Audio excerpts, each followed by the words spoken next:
One of Germany's most southerly states is demarcated as Baden-Württemberg, bordering France, Switzerland, and Austria over the glistening shores of Lake Constance, and within Germany it shimmies up to Bavaria, Hesse, and Rhineland-Palatinate.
A well-maintained, family-friendly site by a swimming lake, suitable for campers of all ages, whether they want to relax or stay active. Camping Christophorus welcomes guests to an excellent location right by the clear waters of Lake Sinningen. Situated in the Illertal Valley, the campsite serves as an ideal starting point for cycling tours and hikes.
Ulm, located at the banks of the Danube River, is probably best known, at least to scientists, for two facts. First, Albert Einstein was born in Ulm on March 14, 1879. However, Einstein left Ulm already at the age of 15 months for Munich, where his father and uncle were advancing an electrotechnical company.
Ulm has been a free imperial city from the medieval ages on.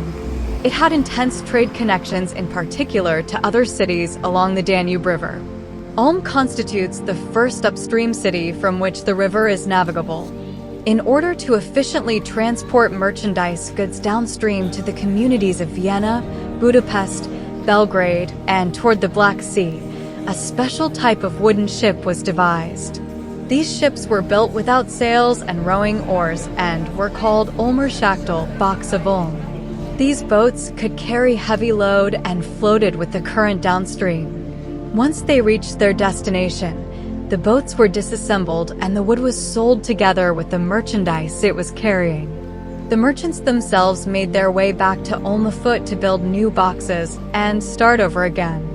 A further interesting tradition that dates back to the medieval times of the free imperial city is a special holiday, the Swear Monday, which only exists in Ulm. At this day, the third Monday in the month of July, the mayor of Ulm has to present a speech from a particular balcony of the Swear House, in which he has to render an account of all city matters, swear an oath, and pledge loyalty to the citizens. This ceremony is followed by a big city festivity and a boat parade on the Danube River.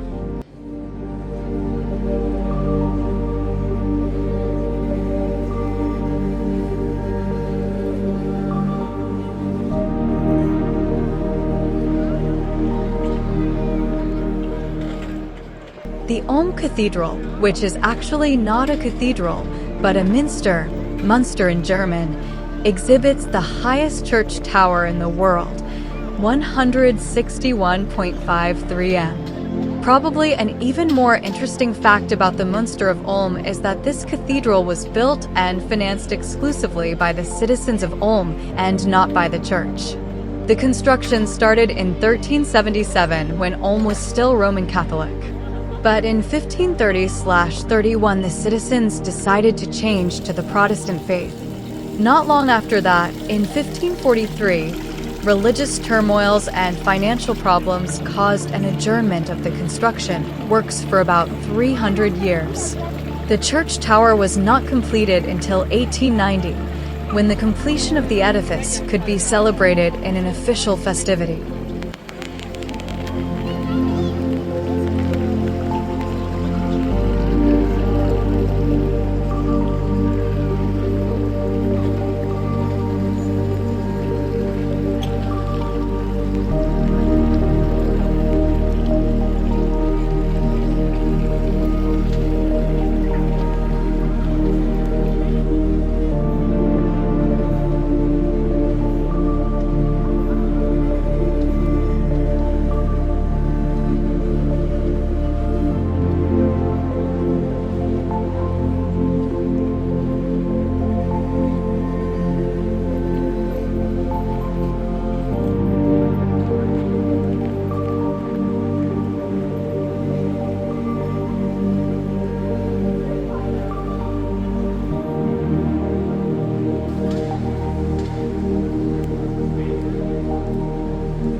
Ulm has also always been a Garnison town housing a large military camp. As a consequence, there has been a strong military hospital tradition, and in connection to this, a renowned medical school. When several new universities were founded in the state of Baden-Württemberg in the 60s of the last century, the original intention of the state government was to strengthen the medical school, but not to extend it to a full university. Only through the strong support and the determined intervention of the citizens of Ulm, it finally was possible to found the University of Ulm in 1967. The university has constantly expanded since and consists today of 4 faculties: engineering and information technology, mathematics and business sciences, medicine and natural sciences, with almost 10,000 students.